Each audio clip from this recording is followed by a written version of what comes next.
Scrutiny committee की report में बड़ा वाज़ेह लिखा है कि अकबर एस बाबर जो है वो जो कि दरख्वास्त गुजार हैं पीटीआई के फंडिंग केस के अंदर, चूँकि उन्होंने कोई ऐसा क्रेडिबल डॉक्यूमेंट, कोई ऐसा अथेंटिक सबूत फराहम नहीं किया जिससे किसी कोर्ट ऑफ लॉ के सामने जो है वो पेश किया जाए, उसी बुनियाद के ऊपर जो है वो हमने दरख्वास्तें दायर की थी, जिसके ऊपर इलेक्शन कमीशन ने अपना फ़ैसला सुनाया। अब हम इसी दरख्वास्त को लेकर जो है वो हमने फ़ैसला किया है कि हम अपना कानूनी राइट इस्तेमाल करेंगे। हम इसको इस्लामाबाद हाई कोर्ट के अंदर जो है वो चैलेंज करेंगे, ताकि जो है वो इसमें जो हमारी कानूनी एक राइट है उसको हम पूरा कर सकें। इसी तरीके से आपके इल्म में है कि चंद रोज़ से जो इजी लोड वाले हैं, जो अकबर एस बाबर को इजी लोड फराहम कर रही थी नून लीग, आपके इल्म में आ गया कि इस केस के पीछे पीएमएलएन का एक इंटरेस्ट है। एक पूरा मरियम सफदर ने एक सेल बनाया हुआ है जो अकबर एस बाबर के लिए काम कर रहा है। पहले वो सेल काम कर रहा था, अकबर एस बाबर को जो है वो पैसे फराहम किए जा रहे थे नून लीग की जानिब से। अब जो है वो उनके ओहदेदारान जो साहबका वज़रा हैं उनके, आपने देखा कि मरियम औरंगज़ेब भी केस की समाअत में आई। आज एहसन इकबाल साहब आए हुए थे, बड़े शौक़ से आए, 100 बार आए। हमें इनके आने के ऊपर कोई एतराज़ नहीं है, लेकिन खुल के आए ना। ये छुप छुप के आने का क्या फ़ायदा होता है? ये घोड़ा है, ये घोड़े का मैदान है, पता चले। अब मेरा तो सिर्फ बुनियादी सवाल ये है कि पीटीआई का केस इलेक्शन कमीशन सुन रहा है। इसी इलेक्शन कमीशन ने नून लीग और पीपल्स पार्टी के लिए भी स्क्रूटनी कमेटी बना रखी है और कानून के मुताबिक बना रखी है। अब मैं इनको ये चैलेंज कर रहा हूँ, एहसन इकबाल आए, मरियम औरंगज़ेब आए, मरियम सफदर खुद आए, ये अपने उन अकाउंट्स का सबूत लेकर आए जो इन्होंने छुपा रखे हैं। आज तक पता नहीं चला कि नून लीग को जो है वो फंडिंग कौन देता है। ये कौन से ऐसे लोग हैं जिन्होंने नून लीग को फंडिंग देते हैं, जो नून लीग ने यूके के अंदर पब्लिक लिमिटेड कंपनी बनाई हुई है, यूएसए के अंदर लिमिटेड लाइबिलिटी कंपनी बना रखी है। वो कौन से ऐसे लोग हैं जो इनकी पार्टी अकाउंट में पैसे डालते हैं?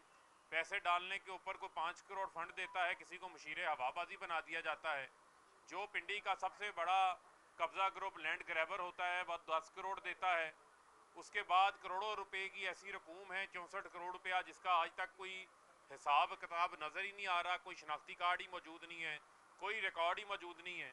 और माजी इनका ऐसा हो कि उसामा बिन लादन से माजी में इन्होंने पैसे लिए हों और पैसे लेकर एक हुकूमत को गिराने की इन्होंने कोशिश की हो, तो मैं समझता हूँ कि हम इनको भी किसी सूरत भी जो है वो राह फरार इख्तियार नहीं करने देंगे। और आज इनको तोशाखाना केस जो है वो बड़ा याद आता है, तो आज बड़े शौक से एहसन इकबाल साहब ये भी बताते कि नवाज शरीफ जो है वो किस कानून के तहत तोशाखाना की बीएमडब्ल्यू जो है वो घर लेके चले गए थे, जो इनके ज़ाती इस्तेमाल में होती रही। हमने तो तोशाखाना के हवाले से कोई डॉक्यूमेंट नहीं निकाला। नवाज शरीफ के जो प्रिंसिपल सेक्रेटरी थे फवाद हसन फवाद, ये रिकॉर्ड का हिस्सा है कि उन्होंने बाकायदा तौर के ऊपर लेटर जारी किया था कि ये क्लासिफाइड इंफॉर्मेशन है, ये इंफॉर्मेशन हम फराहम नहीं कर सकते। भूल गए हैं?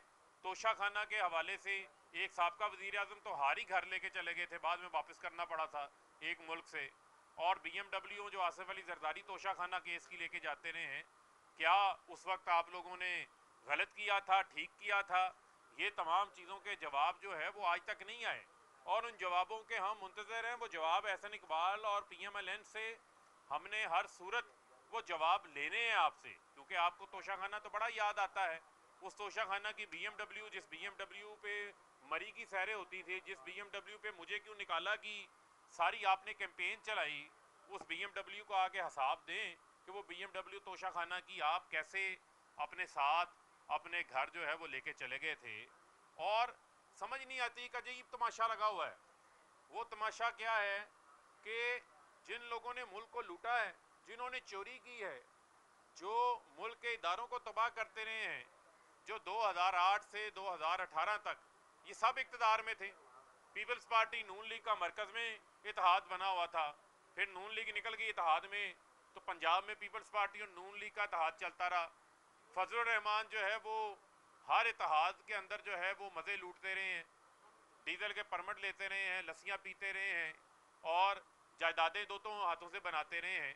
ये 2008 से 2018 के दरमियान एक मुकमुका की कौमी हुकूमत बनी हुई थी, जिस कौमी हुकूमत का मतलब था कि आप भी लूटो और हमें भी लूटने दो और बाद में कोई किसी को नहीं पूछेगा, और मुकमुका था। मैं आप फिर कहते हैं जी कि कौमी हुकूमत बना दे 5 साल में। वो 3-3 बारियां तो आप ले चुके हैं। 3-3 बारियां लेने के बाद, 3-3 बार वजारत उज़्मा के मजे लेने के बाद, वजारत आला के मजे लेने के बाद, अब भी अगर आपका पेट नहीं भरता तो फिर मसला आपका कुछ और है। मसला इनका ये है कि चोरों की कौमी हुकूमत बनाई जाए और कौमी हुकूमत बनाकर इनको एनआरओ दे दिया जाए, और तकलीफ क्या है कि इमरान खान उसका हिस्सा ना हो। खौफजदा किससे हैं?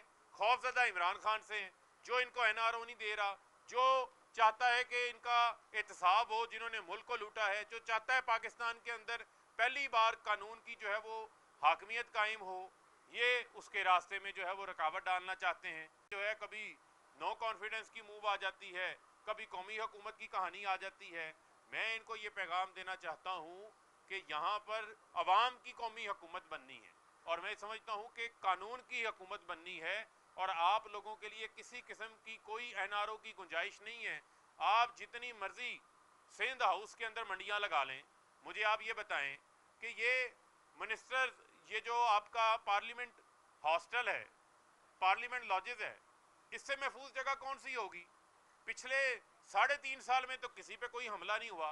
पिछले 3.5 साल में पीटीआई हुकूमत में कोई अपोजिशन का एमएनए जो है वो अगवा नहीं हुआ, क्योंकि आप बिल्ली थैले से बाहर आ गई। यूसुफ रज़ा गिलानी ने टीवी के ऊपर आके तस्लीम कर लिया कि इन्होंने सिंध हुकूमत के अंदर गैर आइनी, गैर कानूनी तौर के ऊपर जो इन्होंने जरदारी ने एक स्पेशल सिक्योरिटी यूनिट बना रखा है, जो इनकी ज़ाती बदमाशियों के लिए बना हुआ है, जो पीपल्स पार्टी की ज़ाती गुंडागर्दी के लिए बना हुआ है, उसके लोगों को यहाँ गैर आइनी, गैर कानूनी तौर के ऊपर बुलाया हुआ है। और इसके ऊपर वजारत दाखिला को बिल्कुल नोटिस लेना चाहिए कि किस तरीके से इस्लामाबाद के अंदर एक ऐसा यूनिट आके बैठ जाए जो कि सिंध हुकूमत के वहाँ पर मुलाजमीन हैं, और यहाँ पर आकर वो जरदारी के ज़ाती मुलाजिम बने हुए हैं। हार्स ट्रेडिंग का जो है वो बाजार गर्म किया गया है, जो गैर कानूनी है, जिसको यूसुफ रज़ा गिलानी खुद तस्लीम कर रहे हैं। वही यूसुफ रज़ा गिलानी जिनका केस ये इलेक्शन कमीशन सुन रहा है, जो सेनेट में सेनेटर बनने के लिए जिनका बेटा वोटों की खरीदो फरोख्त कर रहा था। अब मैं समझता हूँ कि इलेक्शन कमीशन को भी इस पर भी नोटिस लेना चाहिए कि क्या खुलेआम जो है वो लोगों के ज़मीरों की बोलियां लगाई जा रही हैं।